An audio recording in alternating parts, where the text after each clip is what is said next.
started as a normal day, just like any other. I took a shower and grabbed a quick cup of coffee before heading out of the front door and waving goodbye to my loving wife. I jumped on board the bus, sat down, turned on my MP3 player, and promptly entered my usual daydream state. I finally arrived at my office building, headed up the 10th floor, and sat down at my desk to see a huge pile of paperwork.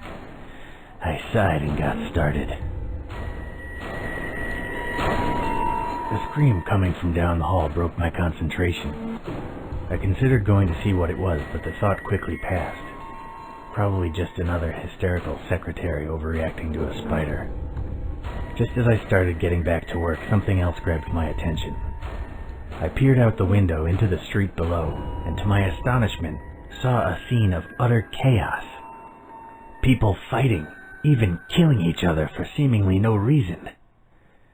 By this time, some of my coworkers had gotten up from their desks and joined me in staring out the window.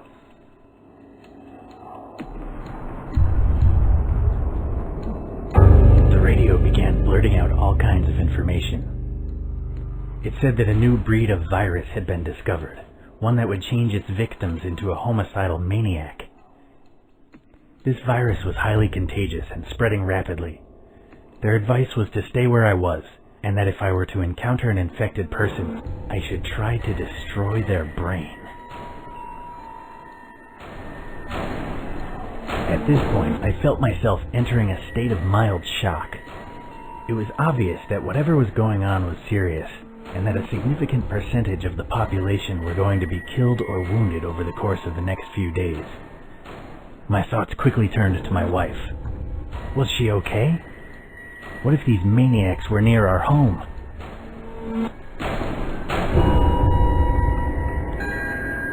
I dialed the number, but immediately got an error tone. I tried several more times before giving up. I was annoyed with myself for wasting time. I should have known the phones would be overwhelmed. I then decided that I would go home and make sure that my wife was okay. I began to make my way through a series of corridors that lead to the elevator. On my way, I noticed a struggle out of the corner of my eye. I turned to see a disfigured man frantically clawing at and biting a young woman's leg. Blood was already pouring from her multiple wounds. The woman cried out for me to help her.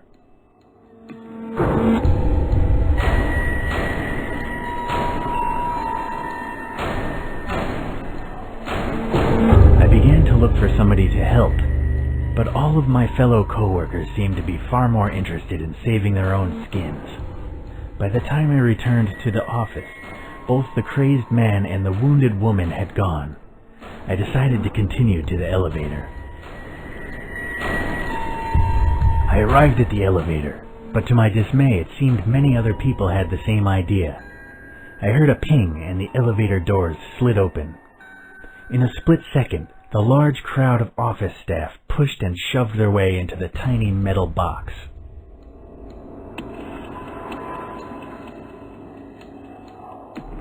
I quickly made my way down the stairs to the ground floor. Sure, I was a little out of breath, but at least I saved time and avoided a potentially lethal situation. I eventually reached the ground floor and entered the lobby. The scene in front of me was one of extreme violence. The security team was desperately battling with a swarm of infected, and they appeared to be losing. I watched helplessly as a guard on the opposite side of the room was torn limb from limb.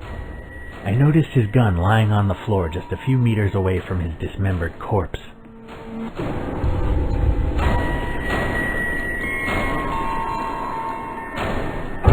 I managed to slip away without any infected noticing and proceeded quickly towards the rear exit.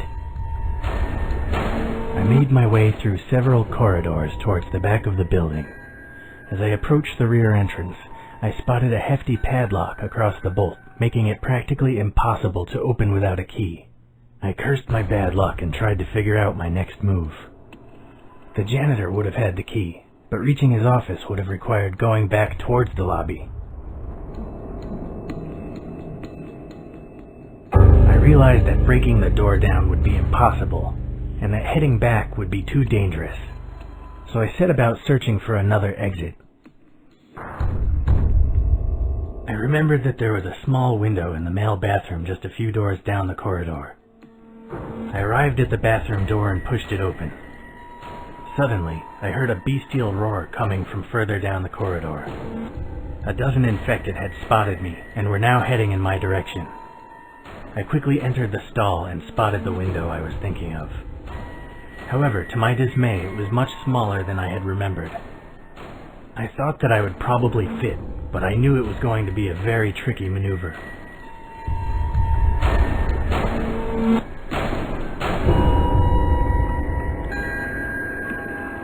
Not wanting to waste time, I set about trying to squeeze through the window. A few awkward movements and a lot of pain later, I managed to force my way into the street, escaping the infected with only a few seconds to spare. I dropped from the window and landed on the pavement with a heavy thud. Looking up and down the quiet back street, I tried to decide what to do next. Eventually, I came to the conclusion that my best bet was to head to a main road and try to steal a vehicle or catch a lift. I jogged down the quiet street for a few hundred feet before stopping to catch my breath. I looked up briefly and saw a little girl wandering aimlessly in the middle of the road. I realized that the girl was most likely infected, and therefore I decided to ignore her and continue down the street.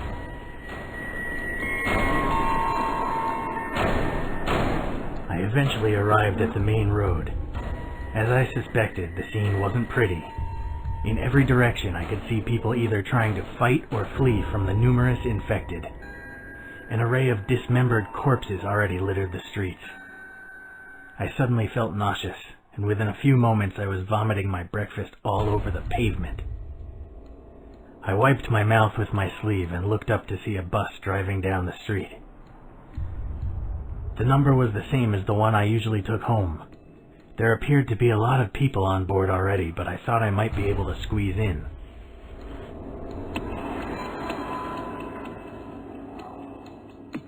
I realized that getting on the crowded bus probably wasn't a good idea. If someone on board were infected, then there would have been no escape.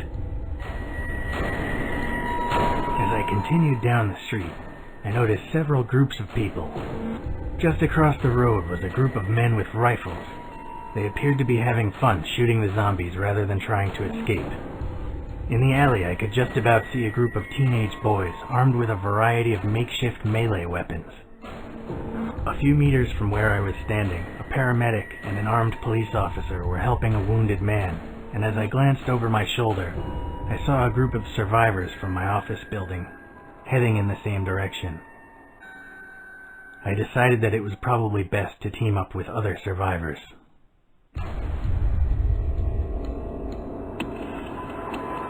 I jogged over to the group of my fellow co-workers. They seemed happy to see me.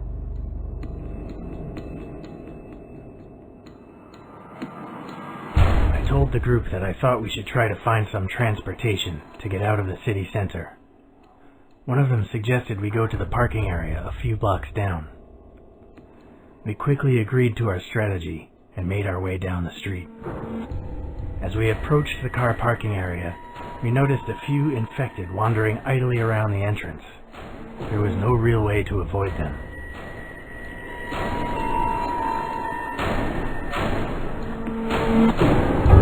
We ran swiftly towards the parking area, ducking and weaving between the zombies. Unfortunately, one of us stumbled and fell to the ground with a definite thud. By the time the rest of us noticed, it was already too late. The zombies had him pinned and were now tearing away at his flesh. Without saying a word to one another, we continued on our way and left him to his fate. We eventually found a few different options for vehicles in which we could make our escape. On the far side of the parking area, we found a pair of road motorbikes. Closer to us was a four-wheel drive all-terrain Jeep, a large freight truck, and a convertible sports car.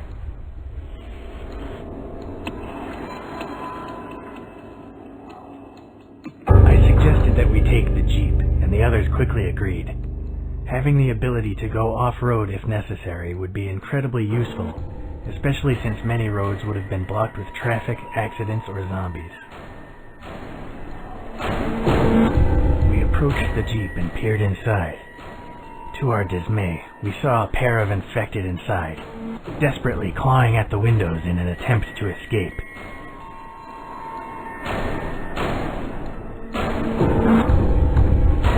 I made my suggestion, but the others didn't listen. They really wanted that Jeep, and a few zombies weren't going to stand in their way. The others immediately flung open the doors and started trying to drag the zombies out. However, without my help, they were having serious trouble, and it seemed like they would most likely end up dead if I didn't intervene.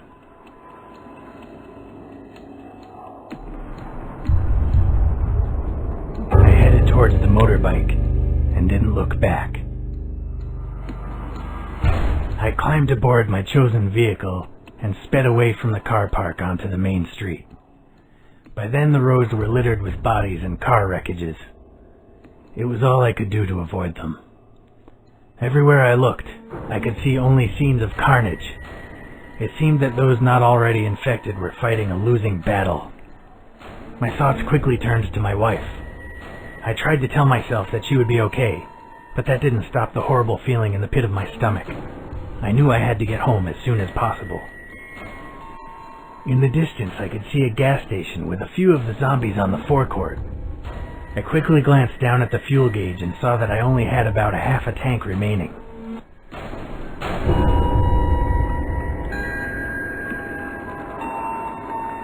I decided not to stop for gas or supplies due to the potential danger. Half a gas tank was more than enough to get home anyway. I continued down the road before turning onto the main highway out of town. However, it wasn't long before I noticed a mass of vehicles blocking the road ahead.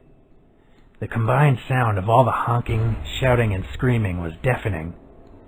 Nobody had kept to their lanes, and cars were packed so closely together that not even a bicycle could squeeze through. The blockage extended so far down the road that it was literally impossible to discern what the cause was.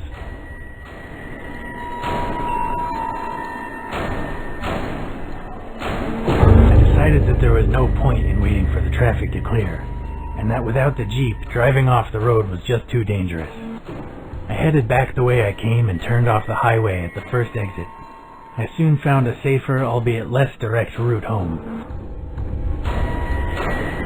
As I sped down the disturbingly quiet back road, my mind began to wander. Without the distraction of imminent danger, I began to remember the horrific scenes I had witnessed just an hour ago.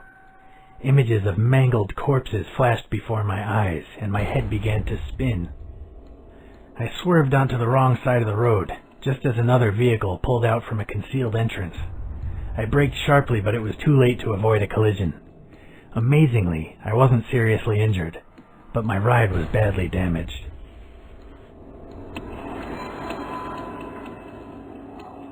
I walked over to the car and I opened the driver's door.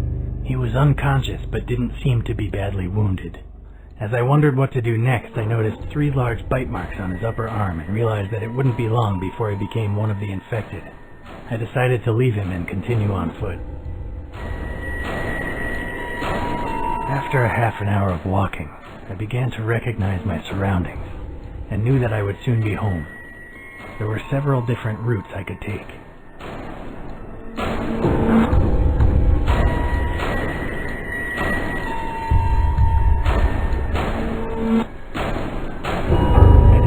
Get off the main road, as it would undoubtedly be dangerous in such a heavily populated area.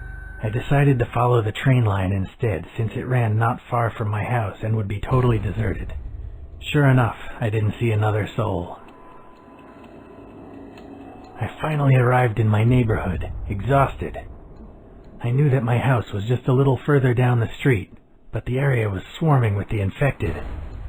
Most of them seemed distracted by what few survivors remained, but I knew it was only a matter of time before they noticed me. I remembered about a small alleyway nearby, one that would take me most of the way home in relative safety.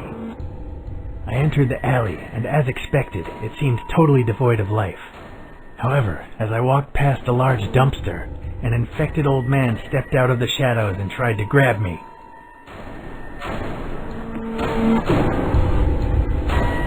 I grabbed him by the neck, realizing that he'd be unable to bite me.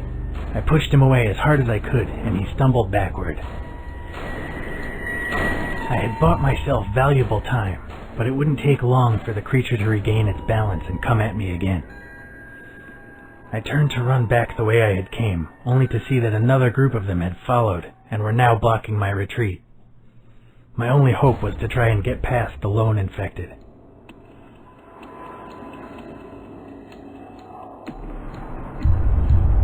I scrambled to my feet and ran at him as fast as I could, narrowly escaping the infected's grasp and pushing him to one side. I had escaped, but more by luck than judgment. I sped down the alley and back onto the street. When I looked over my shoulder, there was no sign of my pursuers. I could see my house now, just 100 feet or so away. My heart sank when I saw yet another group of infected wandering aimlessly between me and my goal.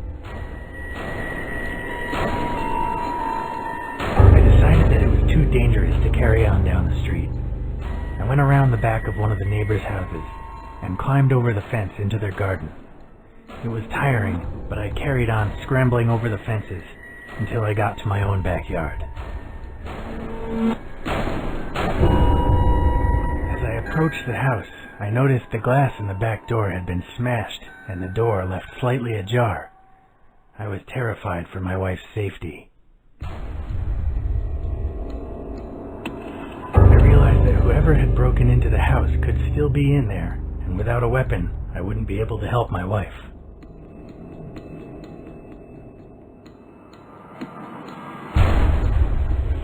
I headed over to the shed and checked my pockets. Luckily, I still had my keys and was able to remove the padlock and open the door.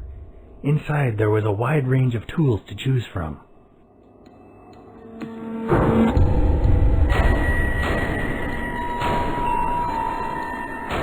I took the crowbar, knowing that it would be easy to swing indoors, yet still heavy enough to cave in a human skull.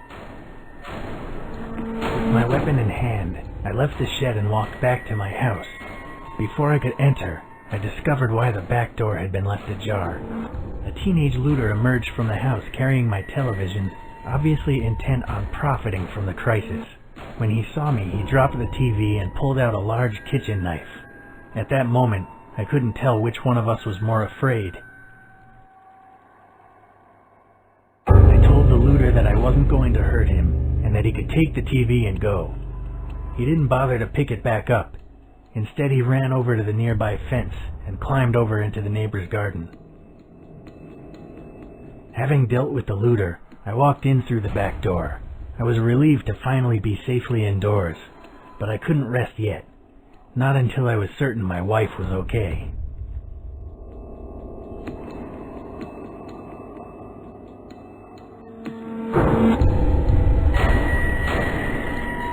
I had wasted enough time already, and wasn't about to waste any more. I immediately started looking for my wife. I began searching the ground floor for my wife. As I came into the living room, I saw that John from next door was standing there. He had his back to me, and was clearly oblivious to my presence. His shirt was covered in red stains. John was surely infected, so I snuck up behind him and hit him as hard as I could on the back of the head. His skull made a satisfying crack and he fell to the floor, dead. I had never liked him much anyway. As I went to go upstairs, I noticed a note had been left for me by the front door. I recognized my wife's handwriting immediately. The note said that she couldn't wait for me any longer, and that she was going to pack her bags and take the car to her parents' house in the countryside. As I read the note, my heart sank. I prayed that she would be able to make it to her parents in one piece, but knowing how hard it had been for me to get here, I couldn't help but wonder if she was still alive. When I realized I may never see her again, I began to feel tears rolling down my cheek. I pulled myself together and resolved to keep searching. I needed to make sure the house was secure before planning my next move. As I climbed the stairs, I heard an odd shuffling noise coming from my bedroom. I didn't know if it was my wife, a looter, or another of the infected.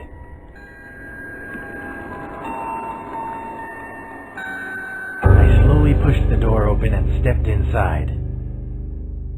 The scene that greeted me will haunt my nightmares for years to come. My beautiful wife was pinned on the floor, desperately trying to fight off one of the infected. She could barely keep the creature at bay, and if I didn't act immediately, she would surely die. I ran at the infected and kicked it in the face with all my might.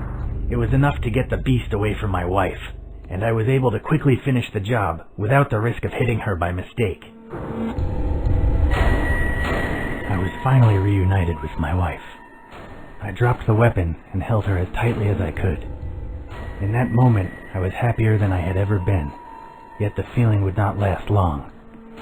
I asked her if she was okay, and she showed me her hand. Blood dripped from several bite marks on her fingers. I didn't know if she would become infected or not, or even how much longer she had. She sobbed as I struggled to decide what to do.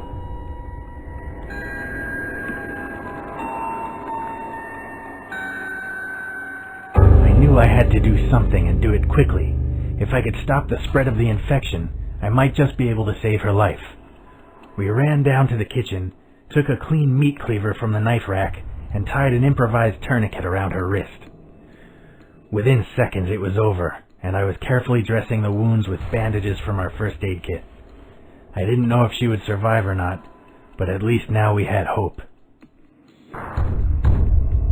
My wife and I spent some time discussing what to do next. We realized that we couldn't stay in the house forever, as it was just too dangerous this close to civilization. We decided that our best bet was to load up the car with food and supplies, and then head for her parents' house out in the country. I made sure the house was secure, dragged the corpses down to the basement, and then helped my wife get everything ready. She looked pale and weak, but it didn't seem like she would turn, at least not for a while yet. By the time everything was ready, it was already nightfall, so we decided to spend one more night at home before hitting the road. I don't think either of us slept that night, but it was better than traveling in the dark. We left at dawn.